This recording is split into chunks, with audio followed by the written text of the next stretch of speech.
Chapter 10. Charlie didn't talk to me at school. I saw him, though, in hallways where he met my wave with barely a lip twitch. He was usually alone. I was with Binky the next time I saw him walking between classes, glad for once to be tall, able to see everything in the suffocating breezeway. I tried to catch Charlie's eye. He walked on. Binky noticed, though. She looked first at me, then Charlie. That day, she wore a plastic hair clip that made her look like a Pomeranian. She raised an eyebrow. What, do you have a crush on him? My head snapped back toward her. What a stupid thing to say. You do? She laughed, backing away. God, you're blushing. I turned with the squeak of my rubber heel. I had to get away from her. She followed me. I was kidding, stupid. Kidding. She grabbed my arm, acting as much like a girl as possible. I know you were spacing out. She glanced at Charlie, who stopped to talk to Principal Meeks. You're not that shallow, and it's not like Charlie Perfect would notice our crowd anyway. Since when are you and I a crowd? I pulled away from her, then at her face I stopped. Look, I didn't mean... Forget it. She practically jogged away. I glanced again at Charlie. He smirked past Meek's shoulder. He was only smiling at the principal. I walked alone to class.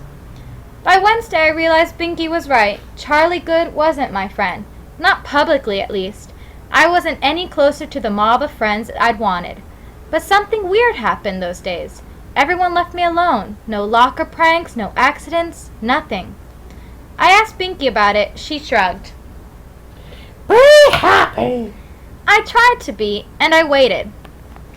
Without me to torment, everyone concentrated on David Blanco again. I couldn't say why I watched it, but I did, the way you look at the corpse at a funeral, as much as you try not to. It was hard not to look at David. Since Trouble's death, he dyed his hair acid green and kept wearing jewelry and his piercings, violating the dress code. No one said anything. Even the same teachers who got off on burning people for minor infractions, like forgetting socks or wearing non-logo polo shirts. The administration probably found it easier to ignore David. I wished I could. I noticed he carried all his books with him in a backpack, like he didn't trust them to a locker. I understood that, and one day I found him in the boys' room after lunch. He was cursing pretty loud, and I figured he didn't see me. Someone had trashed the backpack. Whatever they put in was on everything, grayish, gloppy, and funny-smelling, dripping off books and crusting on the corners. David stood by the sink. He took out each book, squeeged off the gunk with his hands, rinsed the cover, and tried to dry it. Some papers, the really bad ones, he just stared at, cursing, then threw away. He didn't acknowledge me. I chose a urinal and did what I'd come for. He was still there when I finished. The bell rang, ending lunch. David pulled the rest of the books and shit from his backpack, muttered something about it not mattering anyway, and started for the garbage pail. You can't do that, I said. He turned like he'd noticed he wasn't alone. What? You can't just throw those away. Why not? Because you need them, and they cost a fortune. My mom paid like $300 for my books. Watch me. He shoved the books into the trash, threw the used paper towels, and down. He shoved the backpack in too. He picked up the few books he'd managed to clean and headed for the door. Wait, I said. And for some reason, maybe gratitude that I wasn't the one with the backpack full of crud, maybe guilt over the gratitude, I blocked his way, then fished into the trash for the gray, gloppy books. I threw them onto the counter and started squeegeeing and washing them myself.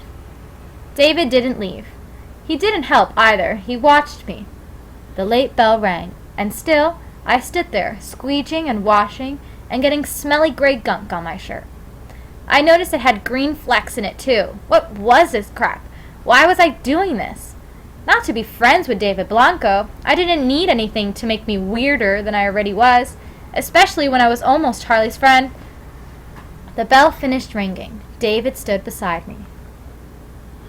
Why are you doing this? He echoed my thoughts. I handed him a few books. Because I'm not an asshole. He pulled out towels and dried them. Then he took some other books and started washing and squeegeeing with me. Finally, he said, No, I guess you're not. He guessed. My shirt reeked of the crap, but I let it go. I handed him another stack of clean books. What is this shit, anyway? Potatoes. He said. This shit is potatoes. Then I could smell it. But where would they get potatoes?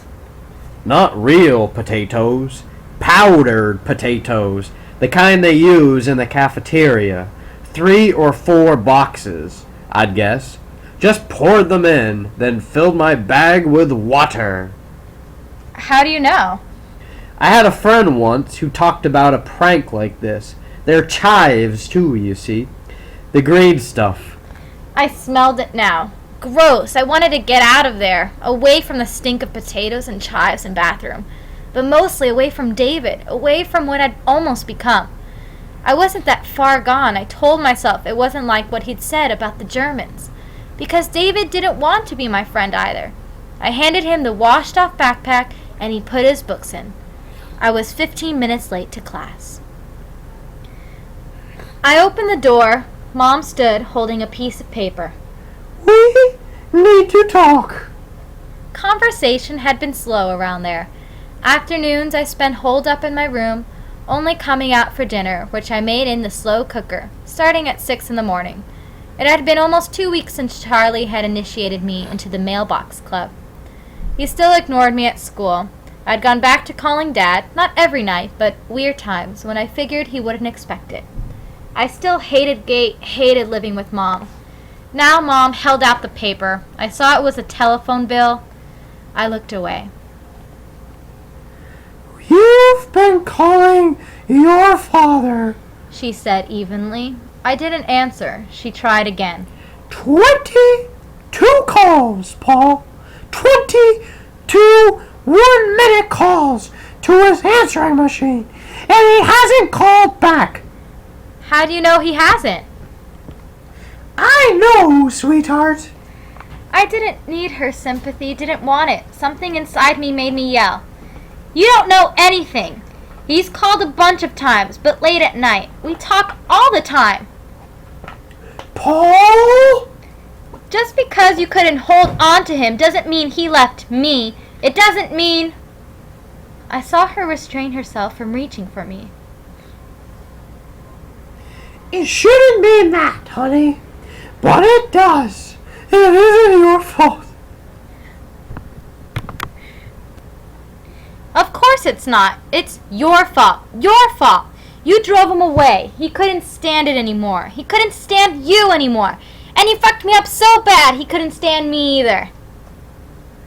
Don't use such language. But the word felt good, liberating, so I repeated it. Fuck, then again and again, because it made me someone else, someone normal and happy, someone who used words like that, like St. John. I repeated it over and over until she walked away, wounded. Then I was glad, and still I kept repeating it because that word was the only thing that kept me from crying.